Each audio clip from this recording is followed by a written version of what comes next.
Welcome everyone to the Institute of Physics Yorkshire Branch's lecture series.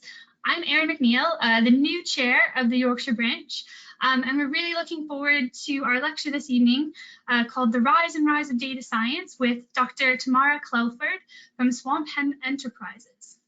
And we also have a few people joining us behind the scenes. We have to say thank you to them too.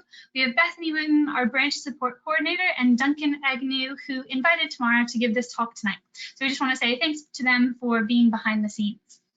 So just a bit of housekeeping before we get started. This is a GoToWebinar.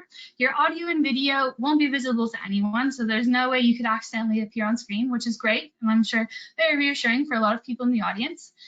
If you do have a question, please use the Q&A box in the webinar, and we're going to try and get to them at the end of tomorrow's talk. I'd really like to do a little test now, if you're all on board. Enter who you are and where you're joining us from in the Q&A box, just so we can see who's in the audience and say hello and make sure that it's actually working. So that would be great. If you are on Twitter, please tag the IOP, which is @PhysicsNews. Use the hashtag IOP Physics Talks if you have any feedback, or if you have maybe an answer to a question that somebody asks. We'd love to be interactive with you on there. And finally, this lecture is being recorded. We're going to upload it to our new IOP Region and Nations YouTube page, which is going to just hold all of the talks online forever on YouTube, which is great. So I'd like to say hey to Finn from Sheffield, Greg Robertson in London. We have Chris from East Yorkshire, just saying hello to everyone who's out there. Sarah in York. We have a school student from London. Just like great. Hey, nice to see everyone tonight, virtually, of course. And so I'd really like to introduce Dr. Tamara Clelford. Tamara is originally from Barnsley, so just down the road from me. I'm in Bradford right now. And she was hooked on physics right from the start. She did her undergrad and MPhys at Sheffield in physics and astronomy, a master's at the University of Leeds. She became a physics teacher at Cambridge and has a PhD from Queen Mary University London, which for me is very impressive, because how did she have the time to rack up all of those degrees? Very impressive. So the coolest thing that she said she wanted me to mention was that she was a rocket scientist for about 10 years before starting her company, Swamphen Enterprises, where she helps her clients solve lots of complex data processing problems in lots of different fields, from really small startups all the way to multinational corporations, and in lots of different fields, from space to the arts. Sounds really cool. And again, I'm going to hand it over to Tamara to give her lecture, The Rise and Rise of Data Science. I'm really looking forward to learning more about her industry, and I think it'll be really cool. And don't forget to submit your questions in the Q&A box. I'll see you guys at the end of the talk. Tamara, over to you. Thank you, Erin. So yes, welcome to the Rise and Rise of Data Science. So what we're going to have a look at today is what data science is, where it's come from. I'm going to show you some examples from my work, so from different sectors that I've worked in across the years. You then get a live code, which is always slightly nerve-wracking that something goes wrong there, but you know, we'll see how it goes. And then we'll take questions at the end. So the hypothesis question that we're going to work with today is data science the sexiest job of the 21st century? So before we get going, I've got a little poll for you. I just want to know roughly why you're here. So let's launch the poll. So you're here to find out about data science. You've heard about data science, got a good understanding of it, or you work in it. So if you click the button, we'll leave it going for a few more seconds and we'll see what we've got. Okay, nice. Right, okay, so we're going to close the poll there.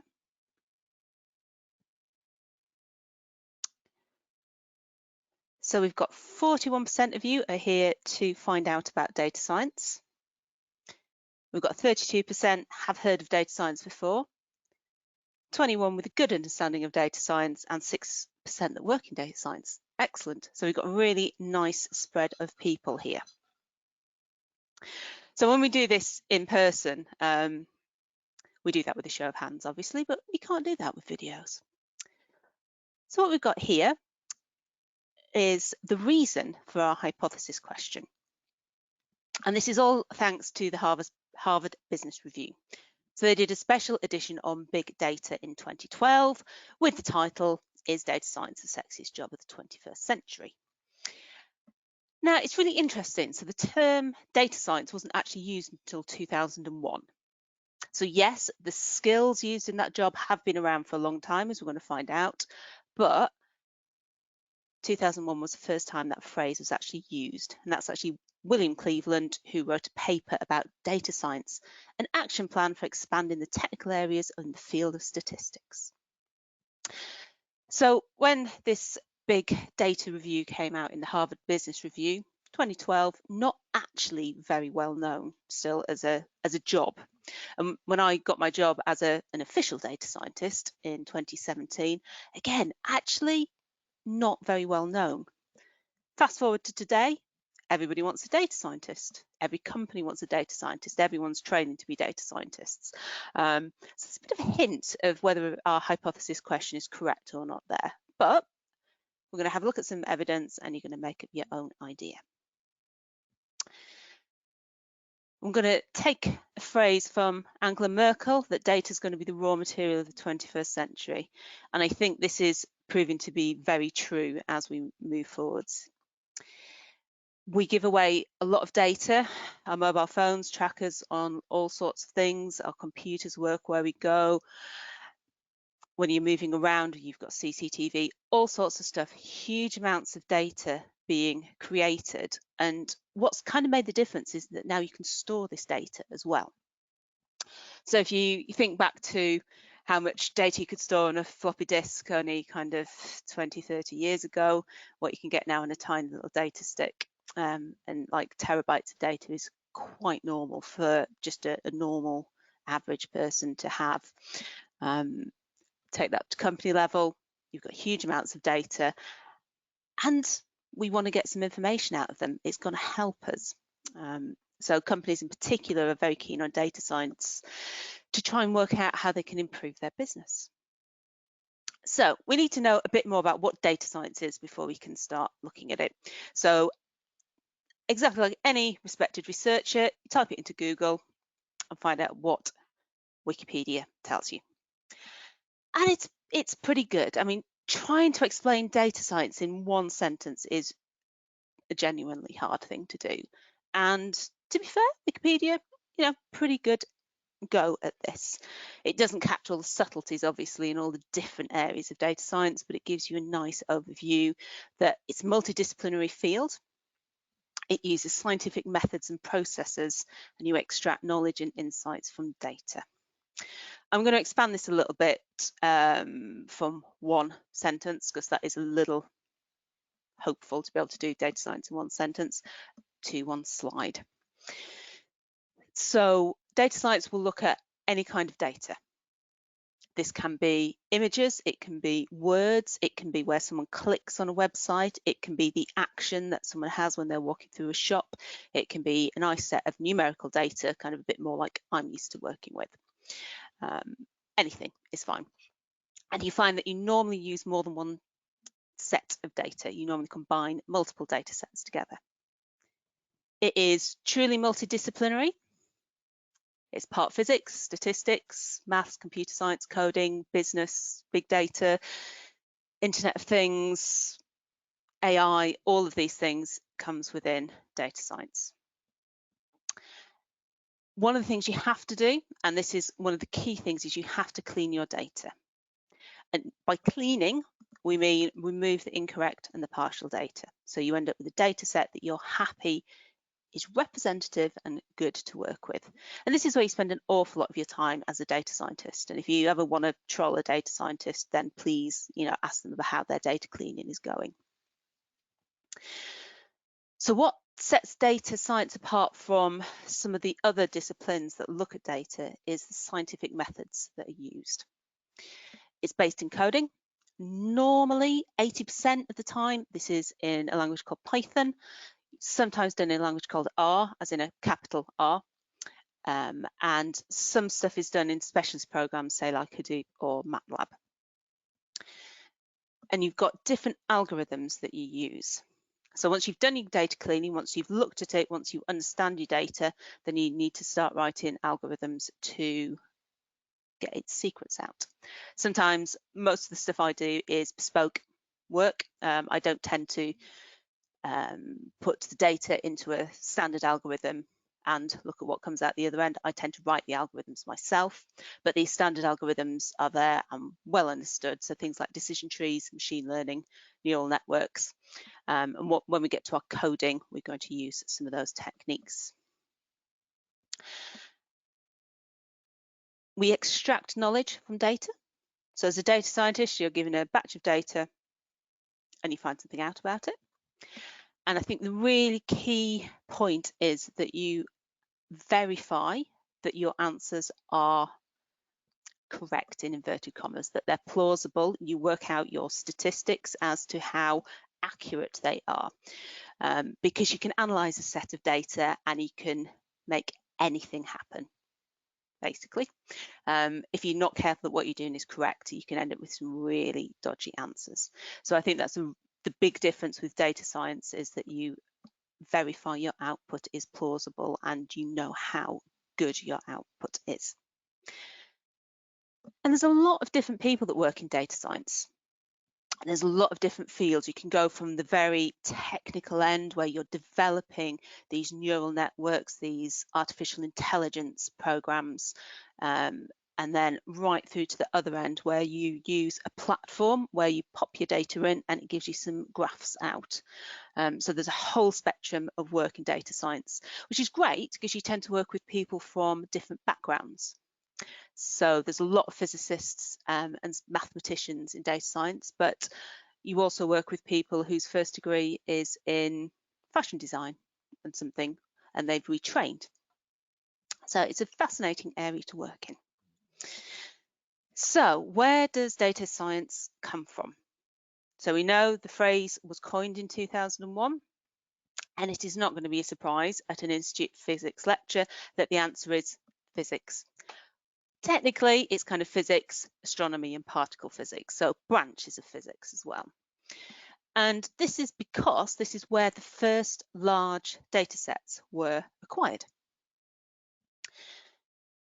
We now use data science in finance, very early adopter of data science, biological sciences, as we've seen with the government updates on the COVID situation. A lot of that work is done with the data scientists. It's used across the board now, but we start in physics. So the picture here is of the Super Kamiokande water Cherenkov detector, which was built in 1996. So this is a neutrino detector. You've got a pool of ultra pure water. So the little orange thing, I don't know if you can see my pointer, the little orange thing towards the right of the picture is a dinghy with two people on it. So the water is the reflection underneath, and you've got your photomultiplier tubes all around, and they detect the scintillations. So when the neutrino hits the water, it creates light, and these photomultiplier tubes detect that light. So we know there's a neutrino there. So this is 1996, the first really large data set where people were genuinely using machine learning algorithms, i.e. they have so much data they have to do this computationally on a computer, not with your mind and a little calculator or a slide rule. If we want to go to the origins of data science as I see it, then we head way back and back into the 16th century. And we meet two of my favourite scientists. We've got Tycho Brahe and Johannes Kepler. Now, again, if we were in person, I would ask you what people know about Tycho Brahe. I do get his scientific achievements as well, but quite often we find out about his silver nose that he used to wear. So if you don't know about Tycho Brahe's nose, go and look up his story. But the reason that I'm interested in him today is not because of his nose, sadly. It's because of his astronomical observations. So 16th century, we're talking pre-telescope. He developed instruments and devices that made his observations incredibly accurate. And I'm not just talking pretty good, I'm talking kind of 5 times better than his contemporaries. So he was measuring star and planetary positions. So Tycho Brahe is out there doing these observations super accurately, lots of them, which creates a nice clean data set for him to work with. So that's one of our points for data science. Secondary, we have it's a multidisciplinary idea. So we've got Tycho Brahe goes to work with Johannes Kepler. So we're getting a mathematician and an experimental scientist put together, and this creates the environment where you can do scientific rigor on brilliant observations. And Kepler was actually able to use Tycho Brahe's observations to derive his laws of planetary motion. So that's a really nice example of a good clean data set, interdisciplinary working. Give yourself a bit of data science to get a good scientific outcome, which we all still learn to this day. So the next one I want to look at is moving a little bit closer to us in time. I have my second question for you. What is the average distance of the Earth to the Moon? So I'm going to launch another poll for you. Click on your answer.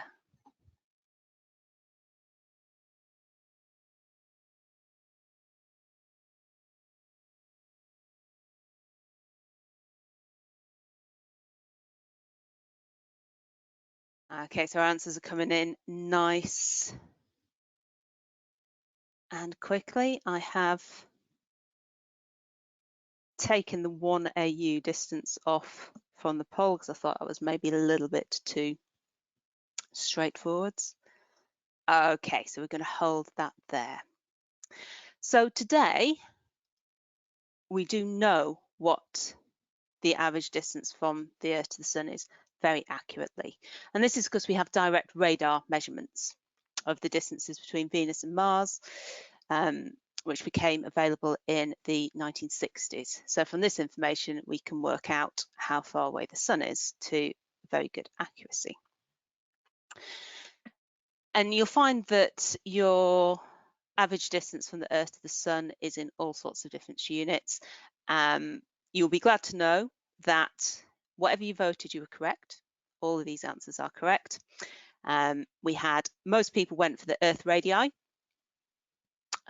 We had 25% on 15 billion kilometers, 32 on 93 million miles, and 7% on our light years. So whatever you went with is the correct answer. Correct answer that we know because of modern science.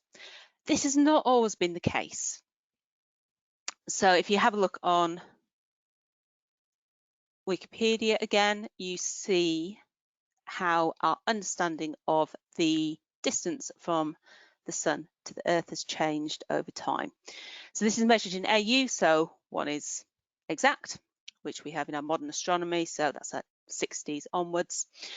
I'm not going to poke fun at the early estimates because the equipment they were working with, this is actually quite good. And you can see we're getting a little bit closer. We have a shoot, we kind of go either side.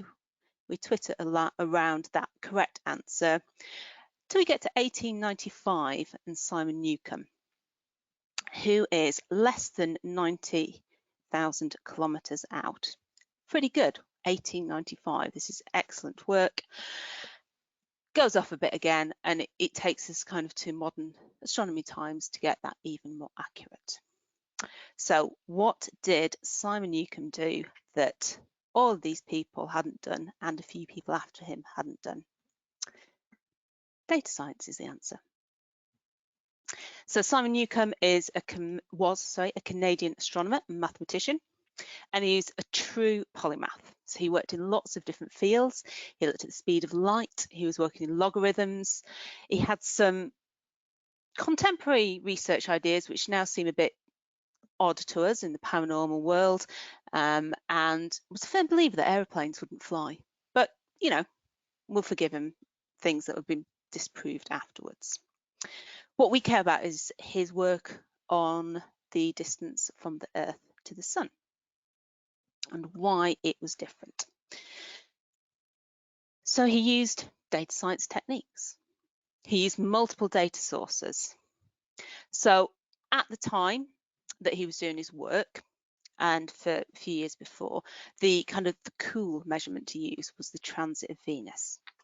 So the transit of Venus happens in twos. You get a pair of them 8 years apart. And there was one in 1874 and then another one in 1882. We then had another pair in 2004 and 2012, which we might have been able to see, which I actually did see in a school in Leeds because I was doing an outreach day there. And we got some very great pictures of the transit of Venus going across. So he didn't disregard like the cool information of the time. He did use that as well, but he also had multiple other things that he put into his calculations. So he used the constant of aberration. So this is to do with if you're a moving body, like the Earth is around the Sun, and you've got a distant object, it looks like it moves around as you're moving around. So that's one thing that he put in. He used solar parallax, which is the transit of Venus. You can do parallax for yourself, which parallax gives you the idea of looking at something from two different positions. So we have a transit of Venus, we know when it's happening, you observe it on different points of the Earth, and you can work out the distance. You can do the same with your eyes. If you put your hand between your eyes and close one eye, and then swap to the other eye. And if you keep swapping, it looks like the background behind you is moving, which isn't, it's just because your eyes are slightly separated. So same idea with the solar parallax, using the transit of Venus as something to observe, but obviously a greater effect because you're at different parts on the Earth, so you're more separated than your eyes. He also was using his work on the speed of light that went into the equation, and he was using the Gaussian gravitational constant, which is a parameter used in orbital mechanics. So he put everything together. He sorted out his data sets. He got a nice clean data set to work with, did the analysing, working with other people. So there was that collaboration there as well. And yeah, came up with some very, very accurate measurements. So we're going to step out of history and we're going to have a look a little bit more about what data science is in the modern day. And it's the same kind of ideas, multiple sources of data, cleaning them, collaborating from different fields and creating a result that you can check. So I'm going to talk about little different bits that I've done along the way and show you some examples of work that I've done. But I'm going to tell you a little bit more about my background first. So the Institute of Physics have asked me to explain a little bit about how I got into physics, which, yes, I think at a very early age, I wanted to be a physicist, like far younger than I could have known what it actually was. I did, I mentioned that I come from Barnsley. I actually did my A-levels at Hemsworth High School. I did maths, physics, chemistry, and further maths. So if you are looking to go and do a physics degree, definitely do further maths. It will make your life so much easier when you get to university. So my undergraduate is in physics and astrophysics from the University of Sheffield. I then went on to do postgraduate research in astrophysics when I went to places like we've got in the middle picture. So this is a telescope called UCURT, the UK Infrared Telescope in Hawaii. And that is the clouds that you can see behind it. You're above the inversion layer. So I'm going to show you some results from this data later on, but you need to be above the clouds to get good infrared observing data. So yeah, it sounds like a glamorous life. Went out to Hawaii, went to Chile, went to Australia to use the telescopes, you know. In reality, you're working 14-hour night shifts at altitude in front of a computer. So it's slightly less glamorous in reality, but just don't tell anyone about that bit. So When I left Leeds, I actually trained to be a physics teacher and taught in secondary schools for a few years, and then I moved into the defence industry. So I was an antenna expert in the defence industry, working on rockets, which is the top right picture. So this is me in my anechoic chamber, my personal anechoic chamber, clearly, where we have the foam on the walls that absorbs the radio frequency energy from the antennas, and we have a positioner that moves your antenna around so you can test it. So I spent a lot of time there working both with hardware and on the software side of stuff. And then I moved on to working as a data scientist in a startup company. So with a physics degree, it's actually quite easy in a lot of ways to change jobs. And it might sound like astronomy, antennas, and data science are vastly unrelated.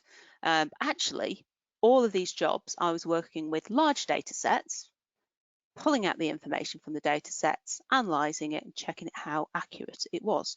So in reality, okay, I'm working on stars as an astronomer, I'm working on antennas when I was in the defence industry, I'm working on Internet of Things devices as a data scientist. It's all kind of the same thing. You understand the physics behind stuff and you can put that into your work as well, which is really beneficial. So now I am a freelance consultant, so I still work in the RF microwave space. So I do a lot of work on antennas and testing of antennas. I do most of my work now is on signal processing. So I take the signal that's been captured and I work out what on earth it's telling you. So I work on things like distress beacons, satellites, all sorts of stuff. So we're going to have a look, first of all, at some data from my astronomy days. They're going to unfortunately skip the defence industry because I can't actually show you any of that, and then move on to the data science times. So these are some of the images that I took on the telescope that you just saw. I was working as part of a survey mission, so I was looking for MISOs, massive young stellar objects. So these are early formation periods of a massive OB star. So about 10 to the 4, 100,000 years old and about 40 to 60 solar masses. So big compared to our sun and very massive. We're looking at what is actually a very difficult time to catch because they've just turned into a star. So the hydrogen fusion has just started, so we can see it, but it's not been around long enough that it's ignited the hydrogen region around it. So the point of this was to take quick images of the areas, look at them, analyse what they were, and see if they were candidate MISO. So there's 4 options that you can get. So you've got what you're looking for, your massive young stellar object, and 3 contaminating objects. So the first column is your MISO, the second column is your H2 region, your hydrogen 2 region. So if we hit the hydrogen 2 region, it's too old because the energy from the star has basically illuminated that hydrogen around it. You can have a planetary nebula, which is at the opposite end of your stellar evolution, or it's a star. The Michel and the UFD are 2 different instruments that you can use on, you could use, sorry, on UCURT, because UCURT now has been decommissioned. Different wavelengths, so we're in infrared wavelengths. So the Michel is a mid-infrared instrument, as in the MI in its name, and UFD is a near-infrared. And once you've taken the observations, it actually becomes a very simple data science classification project. So I wrote code that automatically analysed these images because I had hundreds of these and I'm not going to stare at them to work out what they were, but they would work out if it's a point source, if you've got an extended source, if you've got multiple points, or if you've got an extended point. And then once you've created these categorizations, it's basically tick box. For it to be a massive young stellar object, you want a point source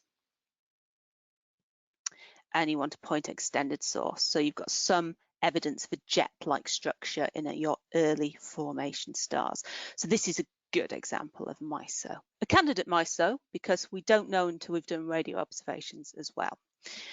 But most of my work was within the IR region. So good candidate here.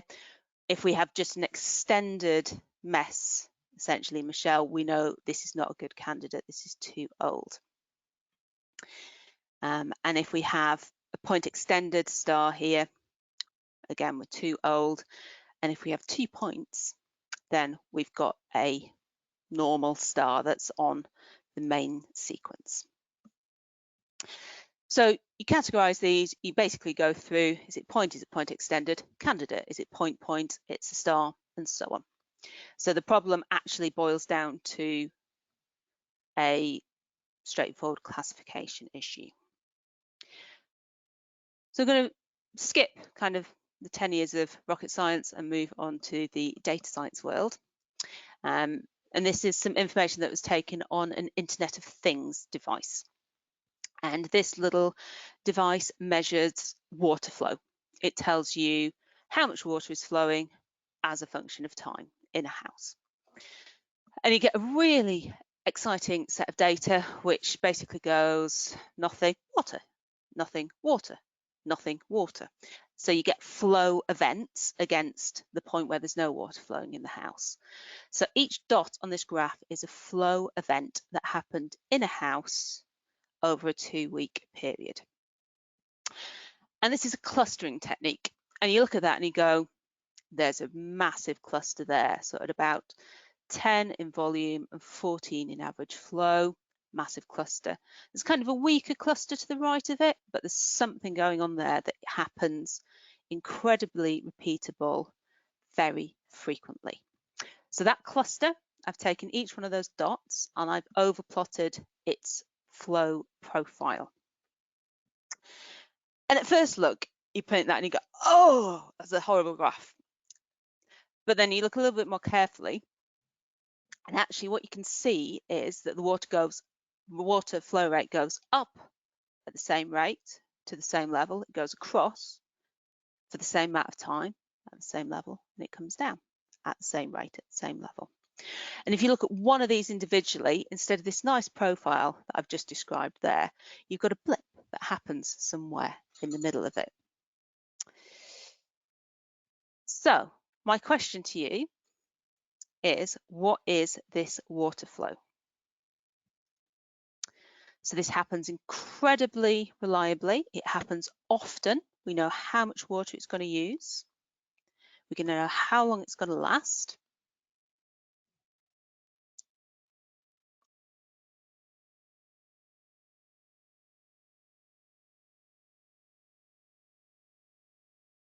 I'm going to give you a couple more seconds. An encouragement to those that haven't voted that go with your gut instinct. We're doing well.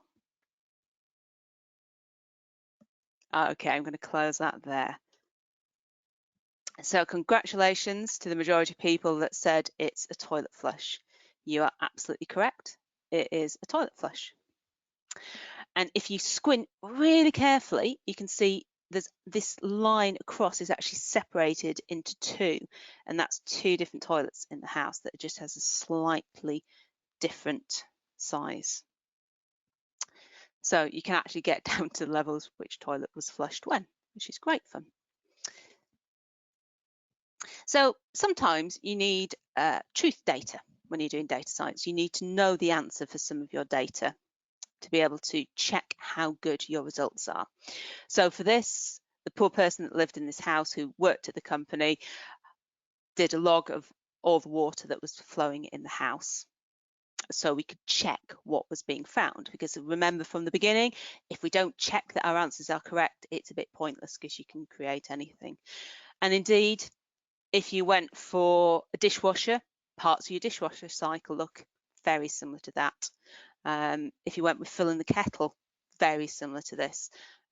Anything kind of where you turn the tap on full for a few seconds and turn it off again, very similar. So you've got to be careful of these contaminating objects. So we're going to have a look at one more example, which shows you a combination of putting data together.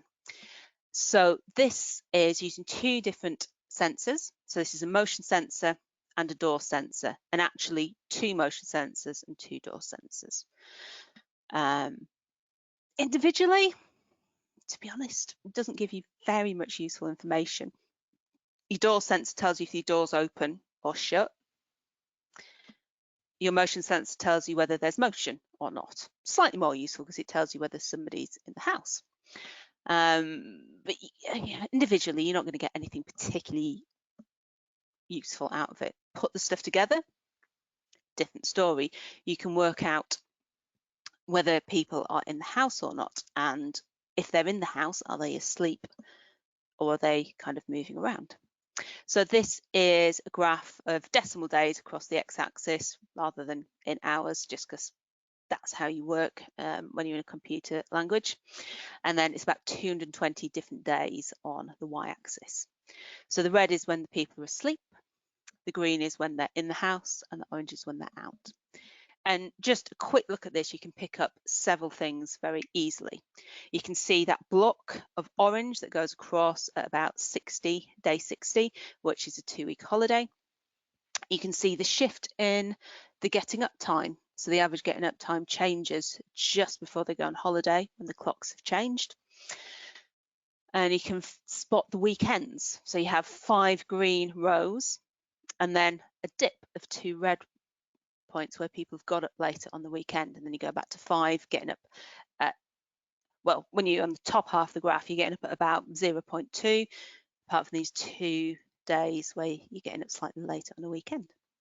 And you can find out all sorts of stuff from this. So again, this is, I know nothing about this house. It was just data I had, so I couldn't do any checks. Again, people from the company offered this data freely because obviously you can't just take this data from people. And I was able to do things like I predicted when one of my colleagues' child was born because I could see that they were basically up all night. And I found out that one of my colleagues had a cat, one of the most lazy cats I've ever met in the world. I thought I had some bad data where in like an 8-hour period, there'd be one movement. And I'm like, oh, there's something wrong with the data, it's doing something weird. It's like, no, it's the cat. It moves like once a day. So you can get all sorts of insight if you look into the data properly. So data science has moved out into basically every company that you can think of now wants to do data science. There's a lot of business analytics, which is kind of a branch of data science, more on the business side of stuff, funnily enough. And the code behind data science is used a lot. So your recommender engines is all produced by data science. Working out which online advertisement to give you, that's the job of a data science. Working out what the stock market's going to do, that's a financial prediction data science, you know, the whole works. A lot of this technology that we kind of rely on now is used in data science, and that's where the answers come from. So it's really important that we keep data science kind of rigorous. We keep that check there. We make sure that we're checking that our results are good, they're understandable, and how accurate they are. And yeah, data science sits in that kind of odd, blurred line between physics, engineering, statistician, maths. All of those skills work. And as I said, people are retraining into this field as well. So if it is something that you think you'd be interested in doing, it is literally never too late. So what I want to do is show you kind of data science in action, which when I was working in astronomy at the University of Leeds, one of the things that happened in the office whilst I was there was they put a big window from the corridor into the lab because everyone wanted to see what the astronomers did, which was sit at a computer and code. That's a bit like data science. You tend to sit at a computer and code. So I'm going to show you the coding. We are going to go back to 1912. So we obviously are not using 1912 technology because that would be a very long time in the calculations, but we're going to have a look at the data from the Titanic. And what we're going to do is we're going to write a machine learning algorithm to predict if a person would survive the sailing of the Titanic.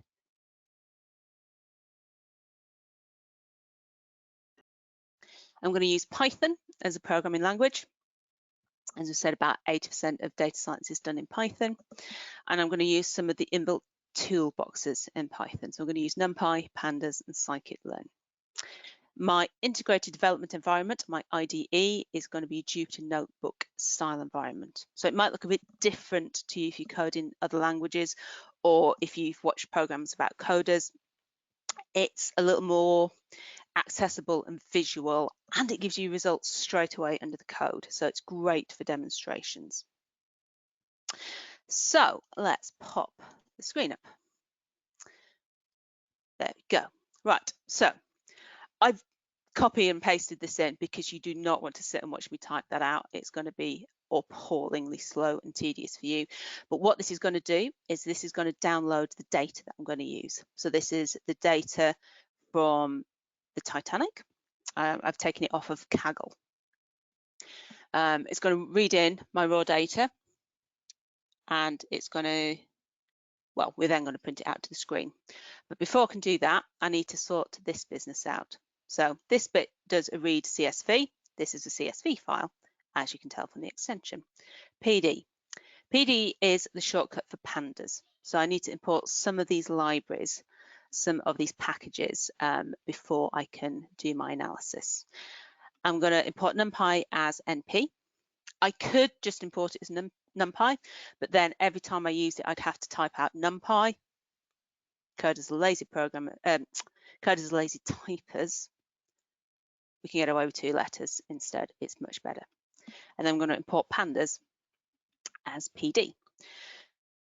So that's going to allow me to turn Python into a numerical programming language because we're going to work with numbers here. We could do images, as we saw with the astronomy example. We could do clicks, sounds, anything, letters, tweets, whatever you fancy, but we're going to be using numbers.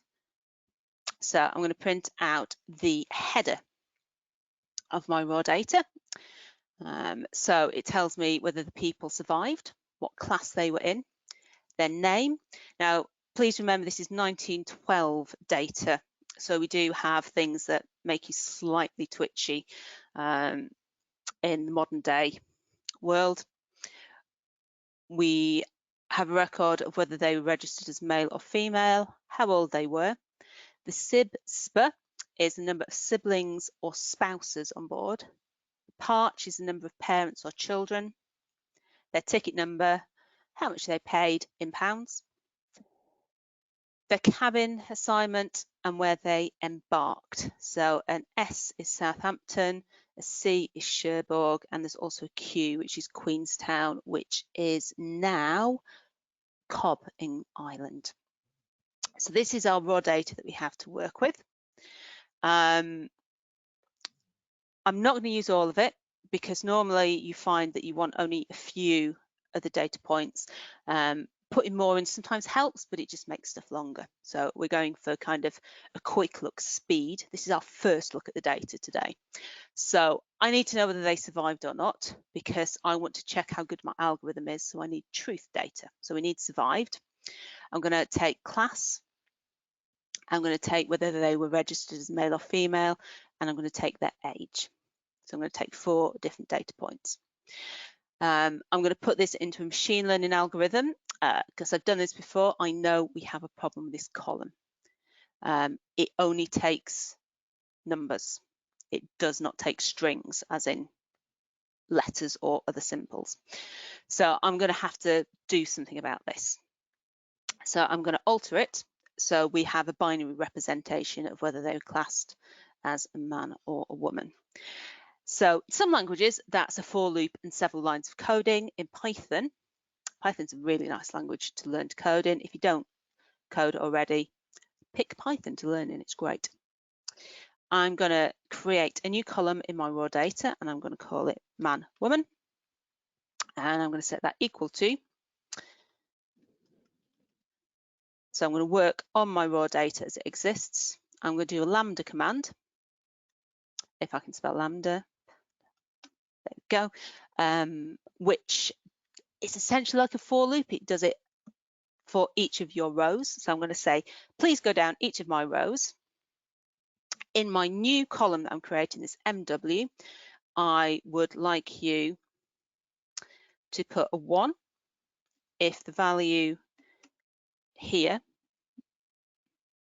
my row.mf, is equal to female.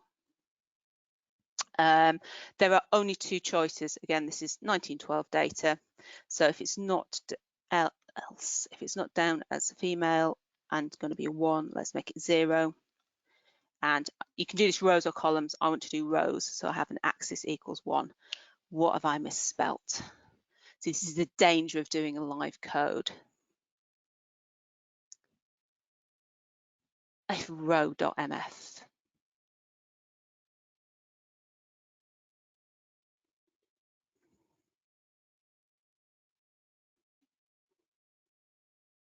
Nope. What do you not like about that? See, this is where I have the secret backup plan.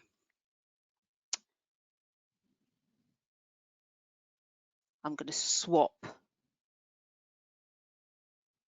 It's there. See, that works perfectly fine. I'm just going to copy that line of code because I think I've made a typo somewhere. And what's really difficult is to work out where the typo is when other people are watching. And it magically goes away. Or you could spend the next 10 minutes watching me going through each of the characters trying to work out where the error is. It's not fun for you. So we have a secret backup plan of a printed version that I can use. So that should have created us a new column. So I haven't changed my raw data because you never change your raw data. I've just created a new column. And we have just snuck onto the end there our extra column, and just do a check that a 0 is male, 1 is female. Excellent. We do need to do some data cleaning. You can't get away with data cleaning, unfortunately. These nans, this is not a number, and this is going to cause us problems in our data set. It's not going to work. So I'm going to do another thing that you do in Python, several things in one go. I'm going to pick my 4 rows that I want to use, and I'm going to get rid of any row that has a nan in it. So we need to get rid of this row, for example, because we have no data for the age. I don't care, like for this row that has no data for the cabin, I'm not using the cabin data, so we're going to keep that row, but we're going to get rid of that one. So I'm going to set up an include, and I want the survived. I want the P class. I want the age. And I want to know whether it's a man or woman. So I'm just going to using that as a bit of a shortcut to keep the column titles that I have, and I'm going to create a data set, which is going to be my raw data, which is the table that you can see there. Just the 4 columns that I want, so just those 4 columns that we include. And I'm going to get rid of my nans, and I'm going to drop an A, and then let's have a look at my data set.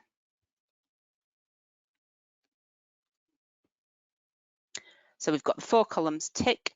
We should have lost poor Mr. James Moran. We're getting rid of him. Number 5, and you can see that line 5 has disappeared, but we have kept the other rows of the information that we do want because it's correct for our 4 data points, if not a full data set. So very quick example of data cleaning.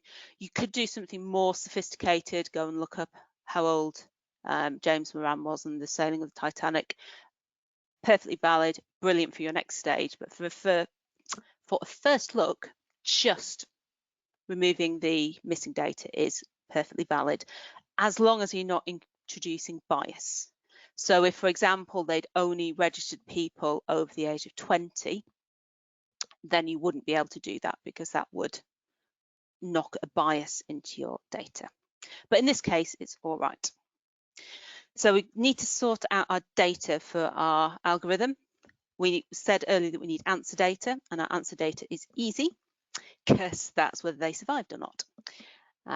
So that is my include data set, square brackets, include 0. So that is the first element in here is survive. So this is 0. We start counting in 0 in Python, 1, 2, 3.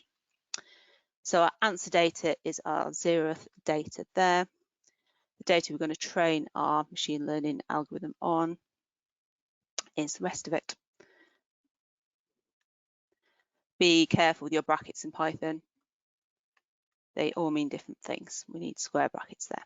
Okay, so we have our data that we're going to train with, our answer that we're going to be able to check how good it is. So we need to download our machine learning algorithm.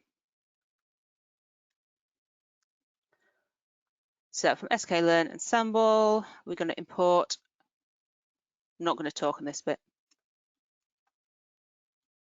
random forest classifier as RFC. So a random forest classifier is kind of an evolution of a decision tree. So a decision tree, you follow your questions down, you create one of them, start at the top, work your way down, you have your answer at the bottom. A random forest, you make lots of decision trees, and the computer automatically creates these for you. And it's using this great idea that if you have a slightly dodgy result, if you do lots of experiments and average them, it gets a lot better. So that's kind of what your random forest is doing. And also it's a nicely pre-programmed one that we can use in scikit-learn. So the model we're going to use is our random forest classifier. We're going to create Titanic forest because we're going to create our random forest. And you run your model, you fit it to the data and you give it the answer. You need the answer data on this. This is a kind of machine learning where you have to have the answer. And that's it. That's our first machine learning algorithm done. I can see that you're all thrilled, even though I can't see you, because actually the creation is not the interesting bit, it's how you use that data and how you check it. So we're going to check how good our data is. And I'm just going to cut and paste this in for time reasons. Where we go? There we are, because it's, again, a batch of typing.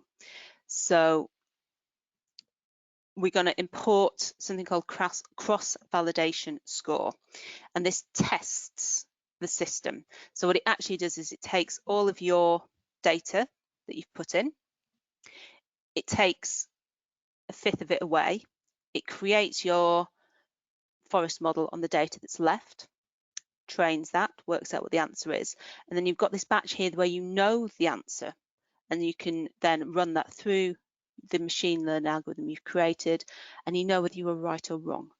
So by taking a little bit of the data away as your test data, you train on most of the data and you can test with your little bit of data. And you can see it does it 5 times, so it takes a different bit of data each time randomly, and we're coming out at pretty good, 81% accuracy, which is excellent. Very good. This is a very nice data set to use, and it is one that's used a lot when you're learning data science. So it's not surprising that this gives us a good answer. So we can be pretty confident when we make our person that actually when we find out how they did on the Titanic, we're going to get an accurate answer to roughly 80%. So let's create our person. So we're going to create a person. We need to put in into our model as a NumPy array, which again, bracket carefulness here, 1 round and 2 square, because it's a 2-dimensional NumPy array. And this is where we can pick our person. So I'm going to say that they were 2nd class on the boat, they were 30 years old, and they were a woman. So you need to make sure you put these in the same order that you did earlier. If we run our person, then we can work out how likely this person was to survive the Titanic. So to do that, we use our Titanic forest model that we created. And we're going to predict the probability of our person. See what that gives us. So it's either very good or very bad for this person. They either have a 0% chance of survival or a 0% chance of not surviving. If you look up in the documentation how the predict probability works, you know which way around this is. We can add this on because I know if you go into the 0th and then the 1st part of that array that was being printed, that is actually the survival. So we can make this slightly nicer if we have, if we print out survival chances. And I just need to change that into a string because the print statement won't allow you to print a string, survival chances, and the float, the 1.0. And you can play around with this. And what you find out is that basically everything you knew about the Titanic, women and children first, that you hear all the time, is true from the data set. You want to be preferably a rich woman on board the Titanic. That's your best chance of survival. So if we change that back to being a woman, survival chance goes up.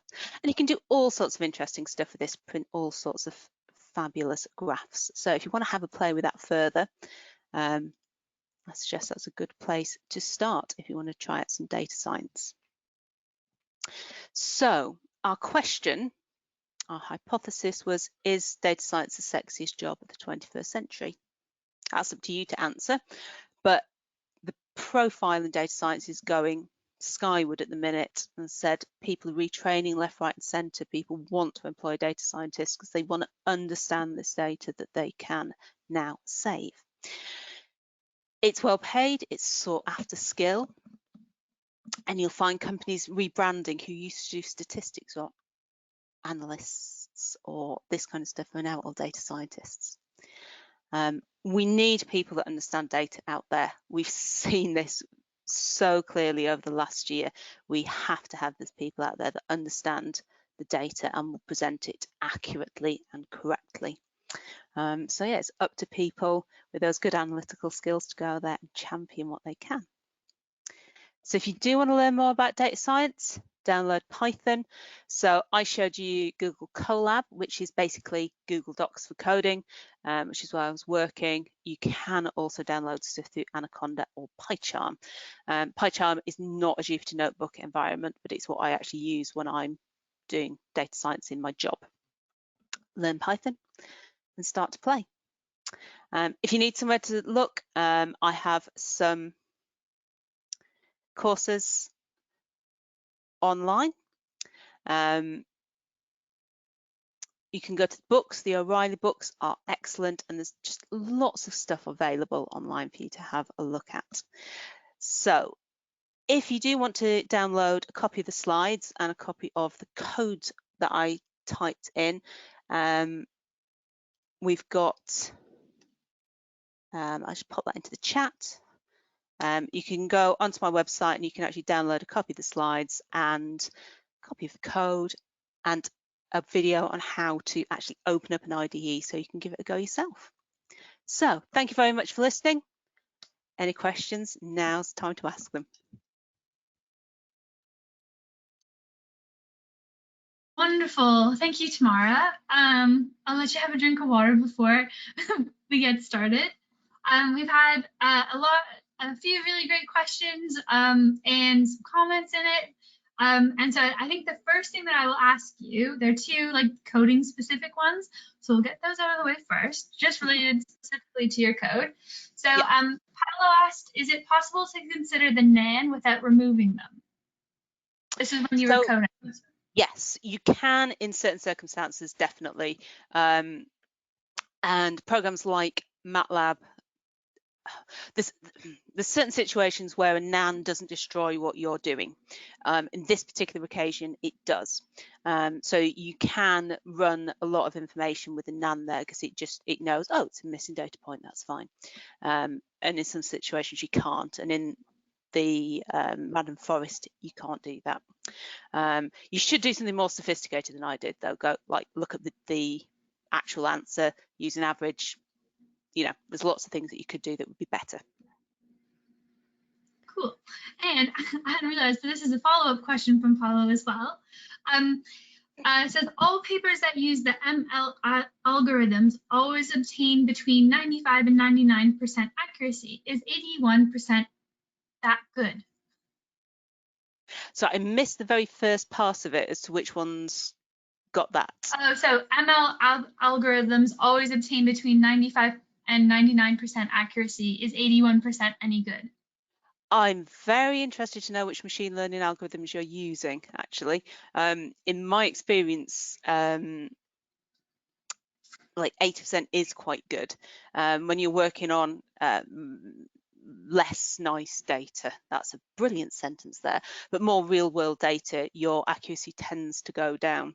So yeah, if you get 80%, that's good. If you're getting 90%, that's pretty impressive, as long as you've checked that your answers are correct. Cool. And apologies to our audience for not knowing what ML meant. We should learn it. I learned something new today. There's a question that's just come in from Alex, who said that you had a brilliant presentation. They wanted to ask, do you find Python to be sufficient for most data science projects, or do you fall back on programming languages or other programming languages in other circumstances? So I split my time roughly halfway between Python and MATLAB, partly because of different industries. So for most stuff in data science, Python is great. There's certain fields where R is better and certain fields where you might use Hadoop. Or something similar to that. But quite often, if you're working for a company, they have a specific language that they want you to use. So I work a lot in engineering, so they have MATLAB, so they want to use MATLAB because Python isn't approved on their system. So yes, Python is great. It's also a very easy language because it's a very high level language. It's an easy one to start to learn in as well, and a pleasant to code in. Wonderful. And so we have a question from a secondary student, C. Scott.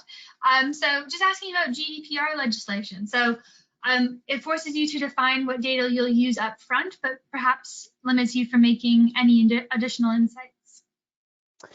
So yes, that is correct. The GDPR is quite correctly in place and it governs what data can be taken. And sometimes that probably will stop people doing what they want to do with the data. But that's normally, well, I'm in favour of GDPR, so I think that's, a good thing. But it is a problem that you come across a lot, in that quite often you get given the data after it's been taken and told to find something out. And you're like, well, actually, I can't find that out from this data set. So you then have to cycle back and get the data that you do need. And that actually draws back to, it was kind of more of a comment from John, who said, like, cleaning the data, especially when you look at astronomy data, cleaning the data can result in the unknown unknowns that to be wiped, which is really the really interesting and novel stuff that happens as well. Yeah, you do. Data cleaning is quite rightly the place where you spend most of your time, because if you do it wrong, you invalidate everything that comes after it. So yeah, you have to be very careful with that. And quite often, actually, it's done in a cyclic way. So you do a little bit and then you see what you've done and you do it again, or you do something different to check that you haven't introduced any bias or errors in your data. Cool. So I'm just very conscious of time. It is 8:07. We're 7 minutes overrun, but that's okay. So I think we've had some wonderful questions coming in and some interesting ones that I think that we can really pick up on in further talks. There was one that was about how to encourage more women to study physics, and my day job is a physics outreach officer at the University of Leeds, and I think the way that we can encourage all types of people to take physics is really showcasing all the wonderful things you can do with it. I probably wouldn't have made the stretch from like astrophysicist to data scientist when I was in high school. And so I think this talk today has really shown all of the really cool things you can do when you learn to program, and all the really cool kind of like Python versus MATLAB versus coding versus figuring out how many people survived on the Titanic. So I think, Tamara, your talk tonight has been really excellent for that. So thank you so much. Thank you. Yeah, it's been great. And I thought I'd just invite everyone to give a nice silent clap wherever you are. Can't do that in an audience right now. And just to invite everyone in our audience for our next IOP Yorkshire talk. It's a very fancy prestige talk with Chris Lintott from Sky at Night fame, which is on the 18th of February. So all is welcome. And that event is going to be have a British Sign Language interpreter along with it, which will be fantastic. And we really appreciate Tamara using closed captioning tonight with her lecture as well. That's it from us, from IOP Yorkshire. Would like to say good night. The webinar will end abruptly after this, but thank you so much everyone for attending. And I guess Tamara and I can both say goodbye. We can wave goodbye. Goodbye, everyone. Bye. We'll let Bethany end the webinar when she's ready.